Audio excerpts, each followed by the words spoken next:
یہ اتنی عظمت والی گھڑی ہے کہ اس 27 رجب المرجب کی جو سہانی رات ہے، اس کی شان اور عظمت کیا کہنے کہ یہ رات مصطفیٰ کریم صلی اللہ علیہ وسلم اور خدا جل وعلا کی ملاقات کی رات ہے۔ یہ مصطفیٰ کریم علیہ السلام کی شانوں کی اظہار کی رات ہے، محبوب و محب کی گفتار کی رات ہے۔ کیا کہنے اللہ اکبر۔ یہ رات مصطفیٰ کریم صلی اللہ علیہ وسلم کی معراج کی رات ہے، حضور کے علو کی رات ہے، حضور کی بلندی کی رات ہے، حضور نبی کونین صلی اللہ علیہ وسلم کی شان و عظمت کے اظہار کی رات ہے۔ بہرحال یہ نبی کریم صلی اللہ علیہ وسلم کی اعلان نبوت کے 11ویں سال، ہجرت سے 2 سال پہلے 27 رجب پیر شریف سوموار کی سہانی اور نور بری رات تھی کہ محبوب کریم صلی اللہ علیہ وسلم بعض روایات میں کہ وہ حتیم کعبہ میں عشاء کی نماز کے بعد آرام فرما تھے، وہاں فرشتے حاضر خدمت ہوئے اور آپ کو لے گئے، اور بعض میں ہے کہ وہ ایک ام ہانی رضی اللہ عنہا کے گھر میں آرام فرما تھے اور اچانک چھت کھلا اور فرشتے قدمین میں حاضر ہوئے اور خدمت سراپا اقدس میں عرض کی کہ رب آپ کے دیدار کا طالب ہے، رب آپ کی ملاقات کا مشتاق ہے، اور چلیے اور اپنے رب سے ملاقات کا شرف حاصل کیجیے۔ میرے امام پھر بولتے ہیں اور کہتے ہیں وہ سرور کشور رسالت جو عرش پر جلوگر ہوئے تھے، نرالے طرب کے ساما عرب کے مہماں کے لیے تھے، اور تبارک اللہ شان تیری تجھے کو زیبا ہے بے نیازی، کہیں تو جوش لن ترانی اور کہیں تقاضے وصال کے تھے۔ کہ کہیں تو کہا جا رہا ہے موسیٰ کہہ رہے ہیں مولا دکھا جلوہ دکھا، ربی ارنی، فرمایا لن ترانی تو مجھے ہرگز نہیں دیکھ سکتا، اور کہیں تقاضے وصال کے، کہیں بلایا جا رہا کہ آؤ پیارے آؤ محبوب، اور ایویں ہی نہیں بلایا جا رہا کہ بس سیدھے آئیں اور سیدھے جائیں، نہ شاہانہ انداز سے۔ کیا کہنے، اس کا بھی ایک منظر ہے، اور وہ کیا منظر ہے، اللہ اکبر۔ بہرحال وقت کی بڑی قلت ہے، ورنہ کیا کہنے۔ میرے آقا حضرت مولانا جمیل الرحمن قادری رضوی رحمۃ اللہ تعالی علیہ، آپ اس کا یوں ایک منظر پیش کرتے ہیں۔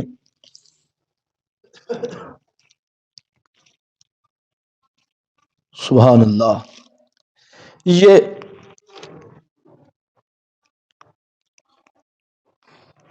یہ شان جلالت کہ نہایت ہی ادب سے، یہ شان جلالت کہ نہایت ہی ادب سے، جبریل نے آقا کو جگایا شب معراج، جبریل نے آقا کو جگایا شب معراج، جبریل تھکے ہو گئے سرکار روانہ، منہ تکتا ہوا رہ گیا سدرا شب معراج، منہ تکتا ہوا رہ گیا سدرا شب معراج، اور ہمراہ سواری کے تھیں افواج ملائک، بن کر چلے اس شان سے دولا شب معراج، کہ اس شان کے ساتھ حضور اٹھے، بلندی آپ کے براق اٹھا کہ ساتھ میں پھر ملائکہ کی افواج ہیں، اور شاہانہ انداز میں اللہ کے پیارے محبوب آگے کی جانب بڑھ رہے ہیں، اور پھر آپ کو اللہ جل وعلا نے آسمانوں کی بلندیوں کی طرف بھی اٹھایا۔ اس سے قبل میں اس کا حکم شرع بھی آپ کے سامنے رکھوں کہ اس کی شرعی حیثیت کیا ہے۔ اب یہ جو آیہ کریمہ آپ نے سنی سورہ بنی اسرائیل پارہ نمبر 15 کی، سورہ بنی اسرائیل کی آیت نمبر 1، اس میں اللہ نے فرمایا سبحان الذی اسری بعبدہ لیلا۔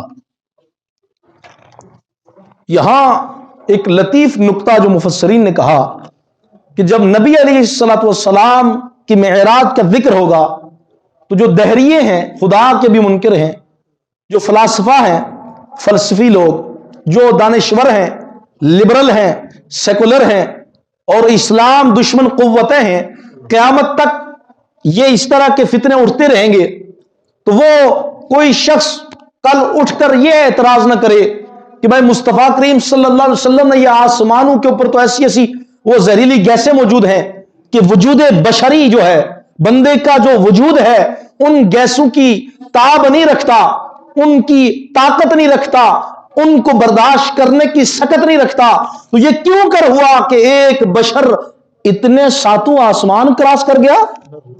یہ کیسے ہو گیا کہ نہ صرف ایک آسمان، 2 3 4 5 6 ساتوں آسمان اوپر تشریف لے گئے، پھر ساتوں آسمان تو کجا، اللہ اکبر، سدرۃ المنتہا سے بھی پرے ہو گئے، سدرۃ المنتہا سے بھی آگے نکل گئے، اور پھر یہ بھی کہ بھائی جہاں وہاں کہاں ختم ہو گیا؟ اعلی حضرت نے کیا کہا کہ جہاں وہاں کہاں، یہ تمام چیزیں یہ ختم ہو گئی۔ اپنے ایک شعر میں بڑے خوبصورت انداز میں اس چیز کا اعلی حضرت امام اہل سنت نے ذکر فرمایا،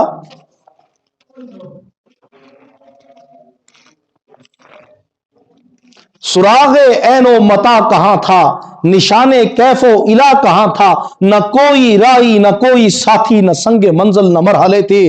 اللہ اکبر، خرد سے کہہ دو کہ سر جھکا لے، دماغ جو سوچ رہا ہے نا کہ کیسے ہوا، فرمایا خرد سے کہہ دو کہ سر جھکا لے، گمان سے گزرے گزرنے والے، پڑے ہیں یہاں خرد، پڑے ہیں یہاں خود جہت کو لالے، کسے بتائے کدھر گئے تھے۔ پھر فرمایا تبارک اللہ شان تیری، تجھی کو زیبا ہے بے نیازی، کہیں تو جوش لن ترانی، کہیں تقاضے وصال کے تھے، بڑھ اے محمد قریب و احمد، قریب آ سرور محمد، نثار جاؤں یہ کیا ندا تھی، یہ کیا سما تھا، یہ کیا مزے تھے۔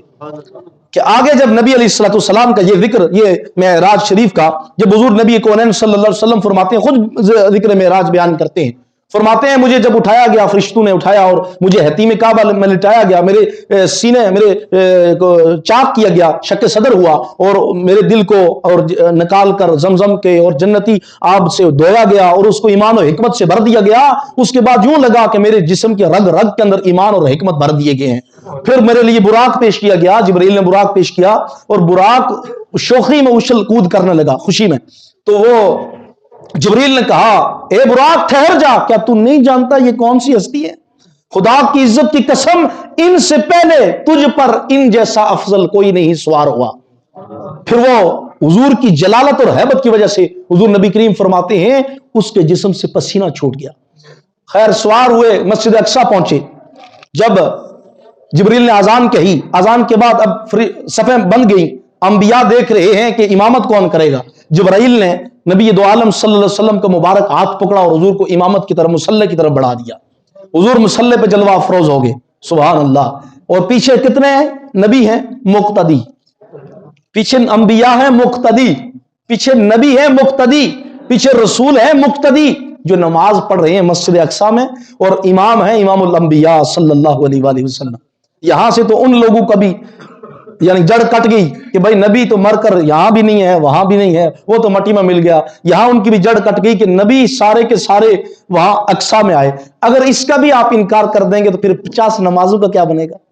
جو 50 نمازیں جناب ہوئی اللہ کی طرف سے عطا کی گئی، تو جناب موسیٰ بار بار آئے اور 9 بار رب کی بارگاہ میں محمد مصطفیٰ کو بھیجا ہے، اور پھر جا کر 5 ہوئیں، اور اللہ نے فرمایا یا حبیب، اے محبوب، لا تبدیل لکلمات اللہ، ہم اپنا کہا ہوا واپس نہیں لیتے، واپس نہیں، تبدیل نہیں کرتے۔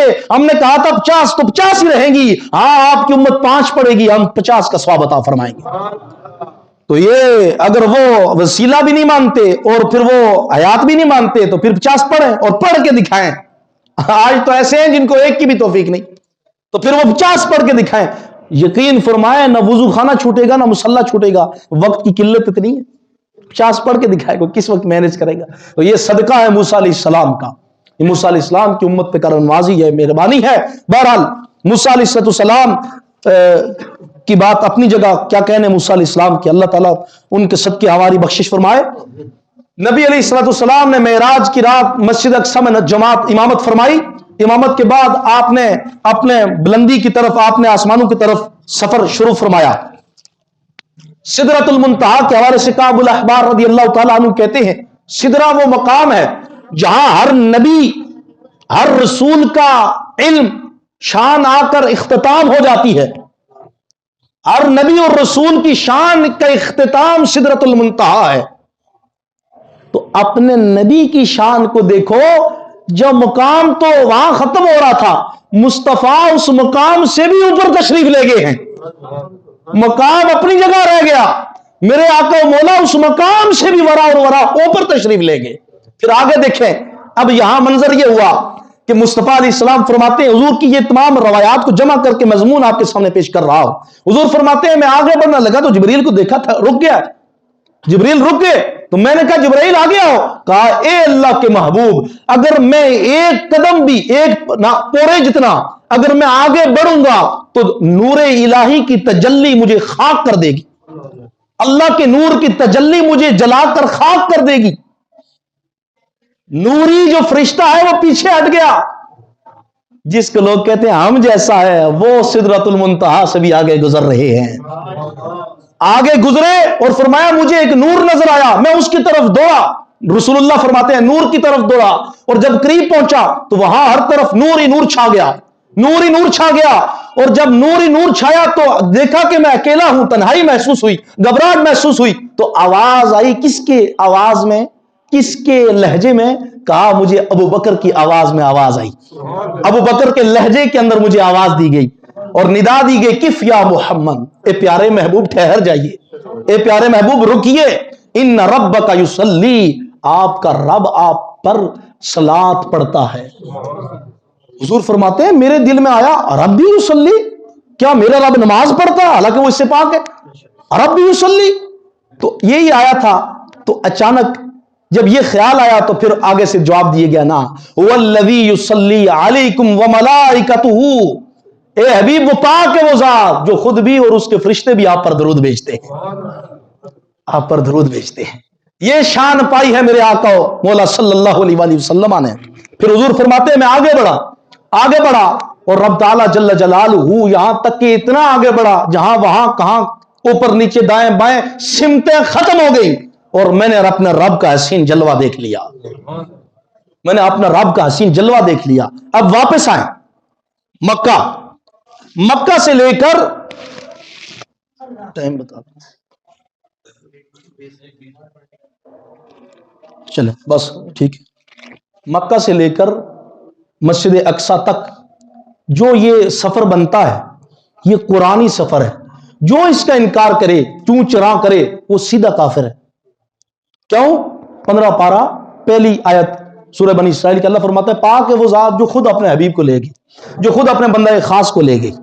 یہاں مصطفیٰ کا تو دعویٰ ہی نہیں ہے نا بھائی میں گیا یہ سیر کی اور یوں فرمایا نا سبحان الذی، پاک ہے وہ ذات. تم اعتراض کرو گے تو تم کس پہ کرو گے؟ وہ تو ہر نقص کمی کجی سے پاک ذات اپنے محبوب کو لے کے گئی ہے، جو ہر شے پہ قادر ہے وہ لے کے گئی ہے. تو مسجد حرام سے بیت اللہ سے لے کے مسجد اقصی تک یہ سفر قرآنی ہے، اس کا انکار کرنا کفر ہے اور وہ کافر ہو جائے گا. مسجد اقصی سے اوپر کی جو بلندیاں ہیں وہ احادیث سے صحیحہ سے ثابت ہے. اس کا انکار کرنا بھی کہ حضور نے رب کو دیکھا نہیں دیکھا، حضور نے جنت دوزخ کے مشاہدات کیے نہیں کیے، یہ ہو وہ یہ بحث کرنا اور اس کا انکار کرنا یہ سیدھی کھلی گمراہی ہے. اہل سنت علیہ اسلام کا عقیدہ ہے کہ رسول اللہ صلی اللہ علیہ وسلم کو اللہ نے معراج عطا فرمائی، مسجد حرام سے مسجد اقصی تشریف لے گئے، انبیاء کی جماعت فرمائی، انبیاء نے مدد کی اور 50 نمازوں سے 5 ہوئیں. موسیٰ نے مدد کی اور رسول اللہ فرماتے ہیں میں احمر وادی کے قریب سے گزرا تو میں نے دیکھا کہ موسیٰ اپنی قبر میں یصلی کے لفظ سے کہ اپنی قبر میں نماز پڑھ رہے ہیں. لیکن علماء نے بعض نے کہا کہ نماز نہیں، کھڑے ہو کر رسول پہ درود پڑھ رہے تھے، محبوب کی آمد پر خوشی منا رہے تھے. بہرحال مختصر یہ آخری بات کہ اہل سنت اہل اسلام کا یہ موقف ہے مسجد حرام سے مسجد اقصی تک یہ سفر قرآنی ہے، اس کا انکار کرنا کفر ہے. اس کی آگے کی جو منازل طے پائیں محبوب خدا نے اس کا انکار کرنا کھلی گمراہی ہے. اس کے علاوہ کوئی عقیدہ رکھتا ہے اس کے علاوہ تو وہ کچھ بھی ہو سکتا ہے، سنی کہلانے کا حقدار نہیں ہو سکتا. وآخر دعوانا الحمدللہ رب العالمین.